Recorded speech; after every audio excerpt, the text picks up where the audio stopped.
The ghost of the Ryunei Shrine, the warrior of the Ryunei Shrine, the possible vestige of Kaiju number 8 back in the day. Whatever you want to call him, we are all curious about who this warrior was in chapter 66 when Kafka looked up at the Ryunei Shrine. There is one thing that was absolutely clear to me in this chapter though, and that's that whenever we saw that close-up of the Oni mask, those warrior eyes that he had, those were not the eyes of a human.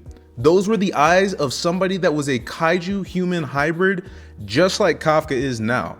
The eyes were honestly very reminiscent to what Kaiju number 8's eyes looked like whenever Kafka's transformed over.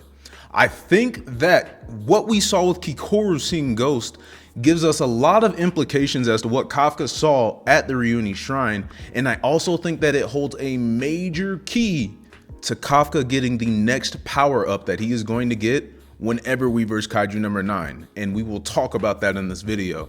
So let's get into it.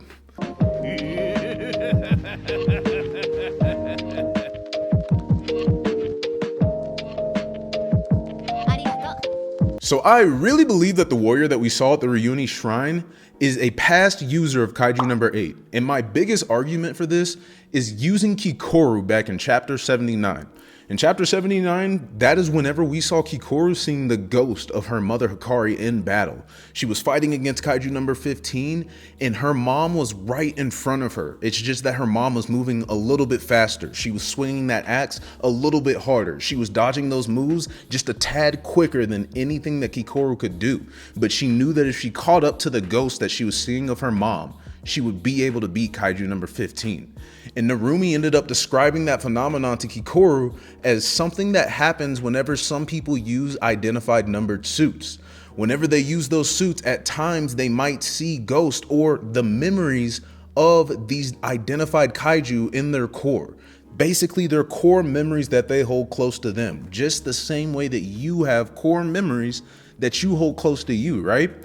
And this was one of the first times that we were starting to see that maybe these daikaiju, these identified kaiju, have a lot more personality. They have a lot more sense than what we actually know.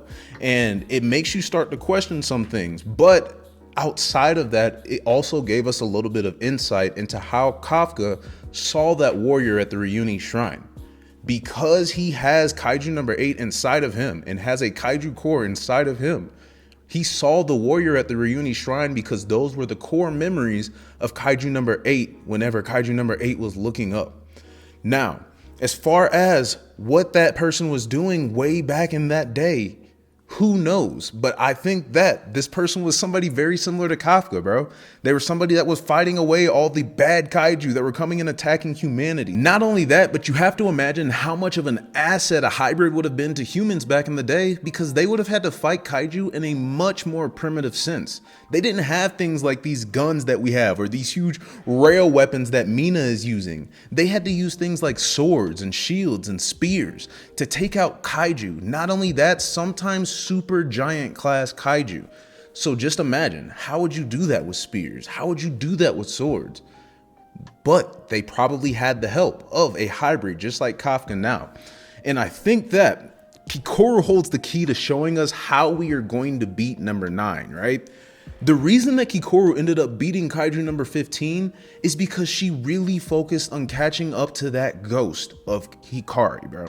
Whenever she caught up to the ghost of Hikari, that is what allowed her to be moving at the speed that she needed to move at, to be hitting with the force that she needed to hit at, to let her climb all the way up to 94% to take out Kaiju number 15. Now, right now, we have already seen how much Kafka has leveled up, bro. Kafka took out Kaiju number 13 with one punch. He stopped Kaiju number 13's full punch with one hand. Kafka has leveled up immensely. He's used the squadron style technique that Hoshina has taught him, and he has been on his P's and Q's working out, getting ready for this war, but it's still not going to be enough to beat Kaiju number 9. Now, is that going to be because Kaiju number 9 absorbs Mina? I can't tell you that, but even when the last time that we saw Kaiju number 9 fight Narumi and Kafka at the same time, Kaiju number 9 wasn't fully put together and was still fighting both of them very confidently.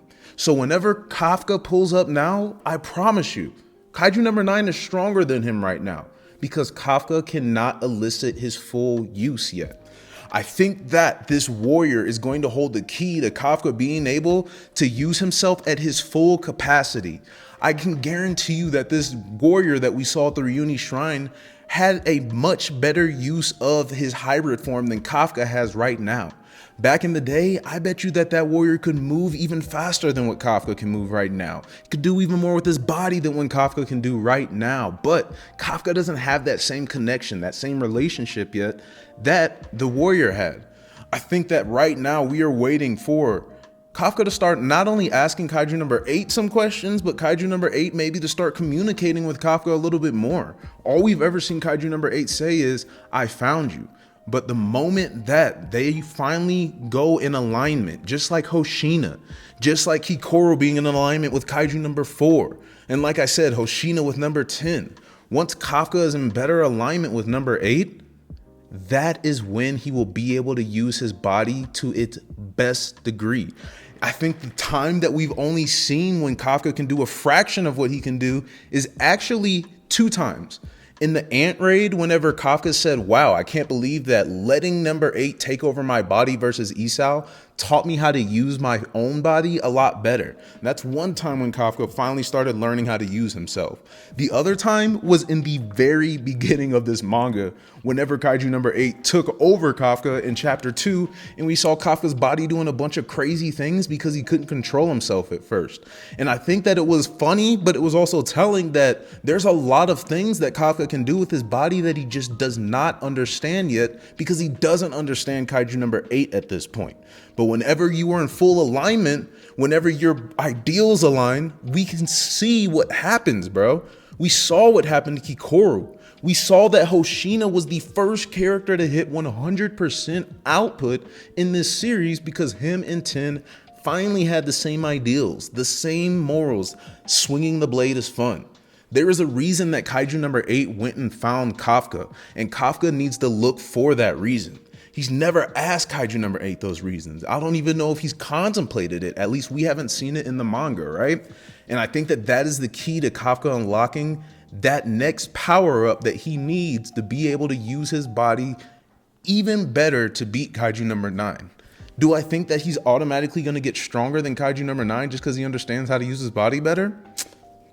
I don't know, bro. He really might. Like, I want to say no, but hey, we saw that Kaiju number 8 was a 9.8 fortitude level in the beginning of this series, bro. So we know how strong Kafka can be. And we've even seen how strong he can be whenever he loses it, bro.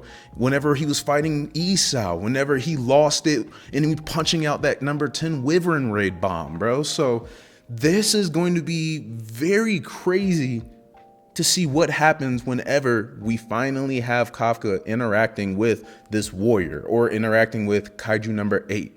That ghost warrior holds the key to Kafka's next power up. Sheesh.